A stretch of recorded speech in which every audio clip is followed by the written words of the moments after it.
নমস্কার বন্ধুরা, আমার রান্নাঘরে সবাইকে স্বাগত।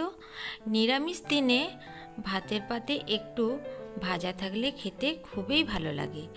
তো আমি আজ কাঁকরোলের একটি রেসিপি দেখিয়েছি, সম্পূর্ণ নিরামিষ এই রেসিপি।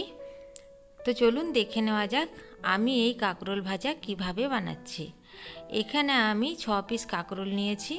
কাঁকরোলগুলোর ছালগুলো আমি ছাড়িয়ে নিচ্ছি।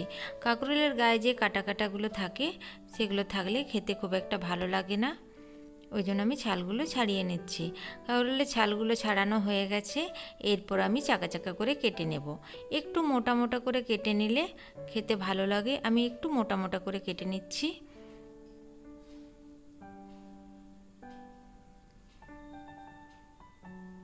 এইরকম সাইজে আমি কেটে নিলাম।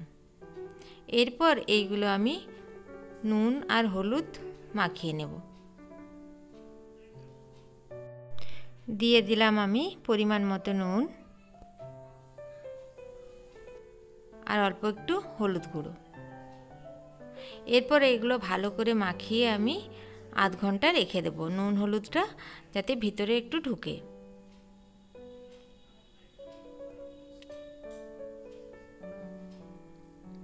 এখানে আমি গ্যাসের চুলায় একটা কড়াই গরম করতে দিয়েছি।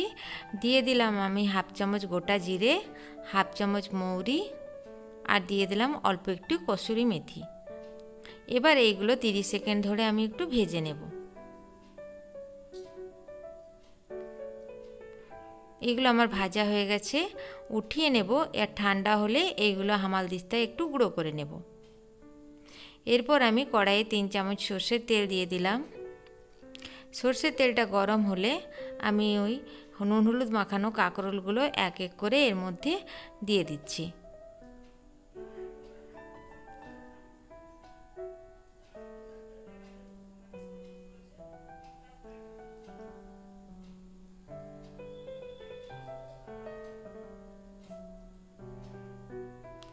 আমি চারিদিকে কাঁকরোলগুলো দিয়ে দিলাম। এরপর একটু নাড়াচাড়া করে নেব। যেগুলো তেল নেই সেইগুলো আমি তেলের দিকে করে দেব। দিয়ে আমি কম আঁচ করে 1 থেকে 1.5 মিনিটের মতো এটা ঢাকা দিয়ে রেখে দেব।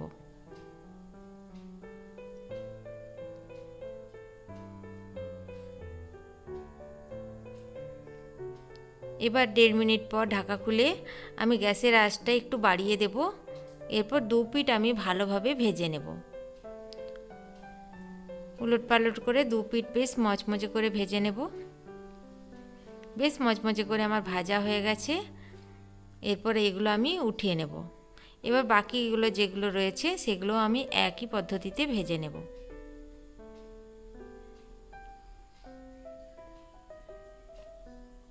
তেলের আর প্রয়োজন হবে না, তেল আমার যথেষ্টই রয়েছে। বাকিগুলো আমি একই পদ্ধতিতে ভেজে নিলাম, উলট পালট করে বেশ মুচমুচে করে। এরপর আমি মাঝখানটা ফাঁকা করে দিয়ে যে বাকি তেলটা থাকবে সেই তেলটা আমি উঠিয়ে নেব।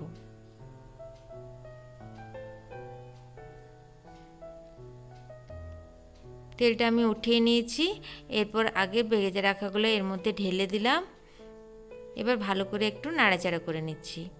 নাড়াচাড়া করে নেওয়ার পর আমি এর মধ্যে হাফ চামচ লঙ্কার গুঁড়ো দিয়ে দিলাম আর আমি ভেজে রাখা মশলাটা এর মধ্যে দিয়ে দিলাম।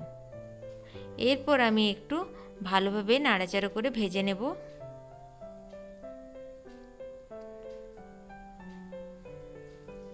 এক মিনিট ধরে ভেজে নেওয়ার পর আমি এটা বন্ধ করে দেব। গ্যাসটা বন্ধ করে দিয়ে আমি বেশ কিছুক্ষণ কড়াইয়ে রেখে দেবো। গরম কড়াইয়ে থাকলে আরও মুচমুচে হয়ে যায়। আমার এই কাঁকরোলের রেসিপিটা যদি আপনাদের ভালো লাগে তো আমার চ্যানেলটিকে সাবস্ক্রাইব করার জন্য অনুরোধ রইল আর একটি লাইক করবেন।